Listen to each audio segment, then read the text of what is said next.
নমস্কার বন্ধুরা, জঙ্গলমহল ভিলেজ ফুডে আপনাদের সকলকে স্বাগত। বড়দের প্রণাম এবং ছোটদের ভালোবাসা জানাই। আশা করি সবাই ভালো আছেন। আজকে আমি চলে এসেছি একটা ভিন্ন ধরনের রেসিপি নিয়ে। তো এই গরমের সময় দেখবেন একটু ছাতুর শরবত খেতে কিন্তু প্রত্যেকেরই ভালো লাগে এবং সেটা খাওয়াও কিন্তু ভীষণ উপকার। আর দেখবেন যে যাদের ডায়েট করছেন তাদেরও ক্ষেত্রেও কিন্তু এটা ভীষণ উপকারী একটা রেসিপি। তো আজকে আমি সেই ছাতুরই রেসিপি আপনাদের সঙ্গে শেয়ার করব। তো ছাতুটা আমার কেনা ছাতু নয়, আজকে আমি বাড়িতে বানিয়েই ছাতুর শরবতের রেসিপি আপনাদের সঙ্গে শেয়ার করব। তো প্লিজ আপনারা প্রথম থেকে শেষ পর্যন্ত ভিডিওটা দেখুন যে আমরা কীভাবে বাড়িতেই ছাতু বানাই। দোকানের কেনা ছাতু অনেক পাওয়া যায়, কিন্তু তাতে কী হয়, অনেক সময় অনেক রকম কিছু মেশানো থাকে, মানে আপনার পছন্দ মতো জিনিসটা আপনি নাও পেতে পারেন। তো আমি সেই রকম নিজের পছন্দ মতো করেই একটা ছাতুর রেসিপি আপনাদের সঙ্গে শেয়ার করছি। প্রথমে ছাতুটা আমি তৈরি করব, তারপরে তার শরবতের রেসিপি আপনাদের সঙ্গে শেয়ার করব। তো আপনারা প্লিজ প্রথম থেকে শেষ পর্যন্ত ভিডিওটা দেখুন। এখানে ছাতু বানানোর জন্য আমি নিয়ে নিয়েছি এখানে ছোলা। মেন উপাদান হচ্ছে ছোলা। আমি এখানে দেশি ছোলাটাই নিয়ে নিয়েছি। এবার এর সাথে অনেকে অনেক কিছুই মেশাতে পারেন, চাল, ভুট্টা, গম। তা আমি সেসব কিছুই মেশাবো না, আজকে আমি শুধু দেবো গম। চালটা দিচ্ছি না এই কারণেই, যদি উপোসের দিনেও আপনারা কিন্তু এই ছাতুটা খেতে পারেন, তখন কিন্তু চালটা দিলে আর সেই ছাতুটা খাওয়া যাবে না। তো আমি এই জন্য আজকে চাল দিলাম না, শুধু গম আর এই ছোলা দিয়ে আমি এই ছাতুর রেসিপিটা আপনাদের সঙ্গে শেয়ার করব। তো দেখুন এখানে আমি ছোলাগুলোতে নিয়ে নিয়েছি। এবার ছোলাগুলোতে আমি কি করব, অল্প একটুখানি নুন মাখিয়ে নেব, অল্প একটু জল আর একটুখানি নুন দিয়ে দিচ্ছি। একটু নুন দিয়ে দেবো, খুব সামান্য জল, মানে খুব বেশি জল না, যাতে ছোলাগুলো ভেজে এরকম একটুখানি জল দিয়ে দেবো।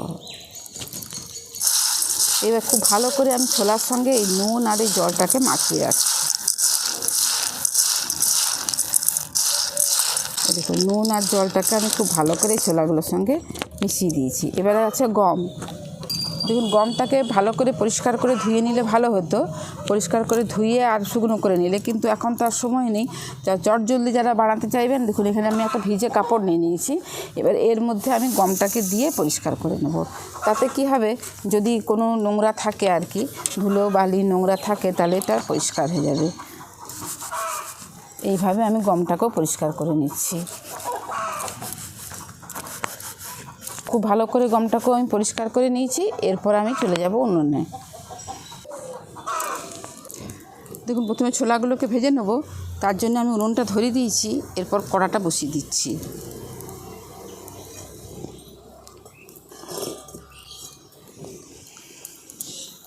আগে কিন্তু ভাজা হতো বালিতে, তো বালির থেকে সবাই কিন্তু তুলে বার করতে পারে না বলে এখন সহজ পদ্ধতি নুন দিয়েই কিন্তু ভাজে।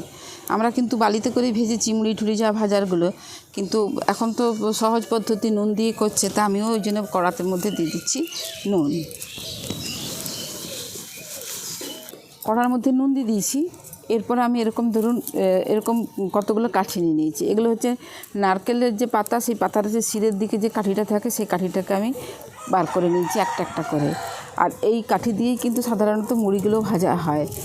এই রকম করেই আগেকার যুগের মানুষেরা মুড়ি ভাজতেন আর কি।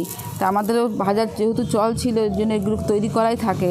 আর ভাজতে ভাজতে দেখুন দেখুন এইখানগুলো কীরকম পুড়িয়ে যায়। দেখুন, তা আমি দেখে নিচ্ছি নুনটা গরম হয়েছে কিনা। নুনটা ভালো করে গরম করে নিতে হবে।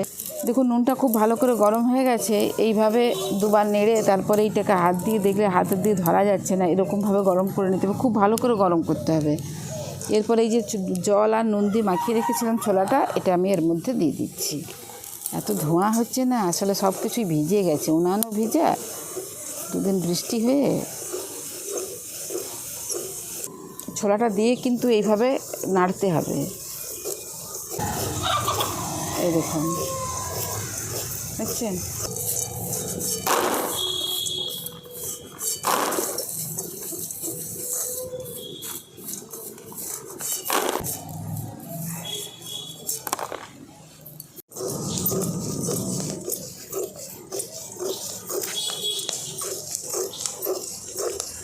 ইস, কী সুন্দর ফুলছে দেখো। হ্যাঁ, কী সুন্দর ফুটেছে না ছোলাগুলো। হ্যাঁ,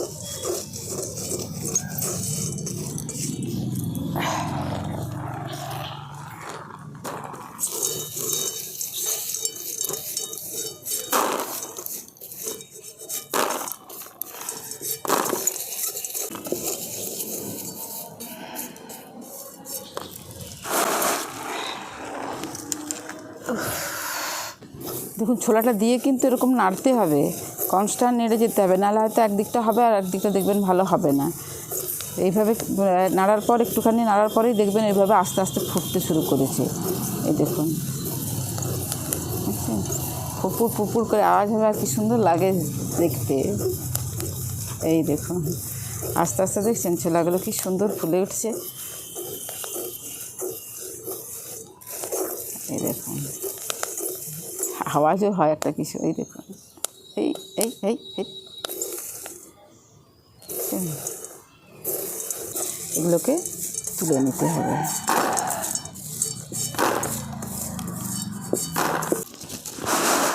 এই দেখুন কি সুন্দর ছোলাগুলো ফুটছে, দেখুন এক একটা ছোলা একদম ফেটে যাচ্ছে, মানে দুটো খণ্ড হয়ে যাচ্ছে, এরকম এত সুন্দর ফুটে উঠেছে এখানে। তো এইভাবে আমি সমস্ত ছোলাগুলোকে ভেজে নিয়ে তারপরে ফিরে আসছি। এই দেখুন সমস্ত ছোলাগুলোকে আমি ভেজে নিয়েছি, কি সুন্দর হয়েছে দেখুন। এইভাবে আপনারা চায়ের সাথে শুধু ছোলা ভাজাটাকেও কিন্তু বাড়িতে ভেজে খেতে পারেন। তা আমি এগুলোকে ছোলাগুলোকে সব ভেজে নিয়েছি, এরপর আমি গমগুলোকে ভেজে নেব। ছোলাগুলো তো ভেজে নিয়েছি, এরপর গমগুলোকে ভেজে নিচ্ছি।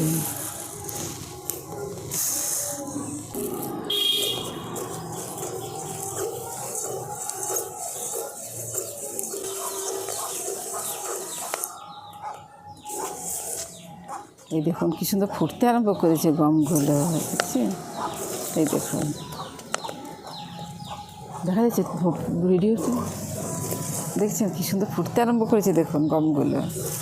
আর যদি চেষ্টা করবেন একটু নতুন গম নেয়ার, মানে এই বছরের নতুন, তাহলে কী হবে, দারুণ সুন্দর ফুটতে আরম্ভ করে। এই দেখুন এই দেখুন, এই কী হচ্ছে ছিটকে পালিয়ে যাচ্ছি যে। এই দেখুন কী সুন্দর গন্ধও বেরিয়েছে একটা। এরপর আমি তুলে নিচ্ছি।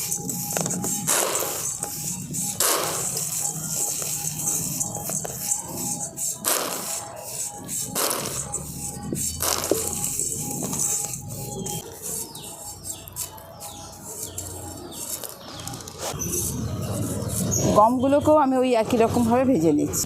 দেখুন খুব সুন্দর করে ছোলা আর গমগুলোকে ভেজে নিয়েছি, কতটা সুন্দর ভাজাটা হয়েছে দেখুন। আমি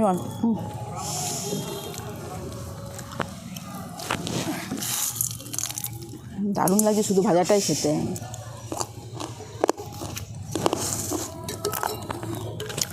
যেহেতু আপনাদেরকে বলেছিলাম আমি ছাতু বানাবো, তার জন্য এরকম একটা মিক্সার গ্রাইন্ডার নিয়ে নিয়েছি। এরপর আমি এই ছোলা আর ওই গমটা মিশিয়ে দেবো এর সাথে, তারপরে আমি এটাকে গুঁড়ো করে নিয়ে আসবো।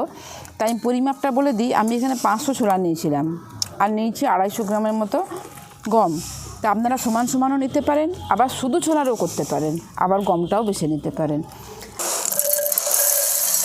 দেখুন এই খোসাগুলো ছাড়িয়ে যে ছাতুটা বানায় বা প্যাকেটে ছাতুটা কিনতে পাওয়া যায়, তাতে তো খোসাগুলো থাকে না। আর যেহেতু আমি খোসাগুলো সমেতেই ছাতুটা বানাবো, কালারটা হয়তো একটুখানি খারাপ, মানে তফাৎ হতে পারে, কিন্তু খাদ্যগুণ ওটার থেকে এটাতে অনেক বেশি থাকবে।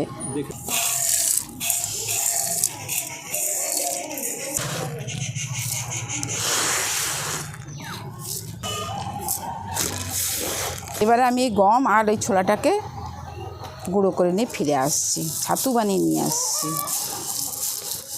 দেখুন আমি সমস্ত ছোলা আর গমটাকে গুঁড়ো করে নিয়ে চলে এসেছি। দেখুন কীরকম লাগছে, দেখুন কিনা আমার ছাতু মনে হচ্ছে। দেখুন দারুণ হয়, দারুণ। এই ছাতুরই আমি 2 রকমের শরবত বানাবো, আপনাদের যেটা পছন্দ আপনারা সেরকমভাবেই খাবেন। তা আমি 2 রকম শরবতেই, একটা মিষ্টি এবং একটা নোনতা, তো দুটোই কিন্তু আমি স্বাস্থ্যসম্মতভাবেই তৈরি করব। তো দেখুন এখানে আমি 2টো গ্লাস নিয়েছি। এই গ্লাসের মধ্যে দিয়ে দিচ্ছি আমি 2 চামচ ছাতু। ওইখানে থাকো। দিয়ে দিচ্ছি আখের গুড়। চিনিটা যেহেতু একটু আনহেলদি, তার জন্য আমি দিয়ে দিচ্ছি এখানে আখের গুড়। খুব সামান্য পরিমাণ লবণ দিয়ে দিচ্ছি, পরিমাণ মতো জল। খুব ভালো করে এটাকে আমি মিশিয়ে নিচ্ছি। দেখুন খুব ভালো করে মিশিয়ে নিয়েছি। এরপর দিয়ে দিচ্ছি আমি 2-4 ফোঁটা লেবুর রস। তৈরি হয়ে গেল মিষ্টি ছাতুর শরবত। মানে ছাতুর শরবত একটু মিষ্টিভাবে তৈরি হলো না, জীবনটা ধন্য হয়ে গেল। এরপর বানাচ্ছি নোনতাভাবে। দেখুন 2 চামচ ছাতু দিয়ে দিচ্ছি। দেখুন 2 চামচ ছাতু দিয়ে দিলাম। এখানে দেখুন নিয়ে নিয়েছি পেঁয়াজ কুচনো, খুব মিহি করে পেঁয়াজগুলোকে কুচিয়ে নিতে হবে। দেখুন খুব ছোট্ট ছোট্ট করে দিয়ে দিচ্ছি পেঁয়াজ কুচনো। এখানে দিয়ে দিচ্ছি ধনে পাতা কুচনো, দিয়ে দিচ্ছি কাঁচা লঙ্কা কুচনো, দিয়ে দিচ্ছি বিট নুন, এরপর জল দিয়ে দিচ্ছি। এবার সমস্ত কিছু আমি খুব ভালো করে একসাথে মিশিয়ে নিচ্ছি। দেখুন বাড়িতে যদি এইভাবে ছাতু বানিয়ে খাওয়া যায়, মানে একটা এতটাই স্বাস্থ্যসম্মত বা স্বাস্থ্যকর একটা খাবার, আর দোকান থেকে ছাতু কিনতে হবে না। দিয়ে দিচ্ছি পাতিলেবুর রস। সব কিছু আরেকবার ভালো করে মিশিয়ে নিচ্ছি।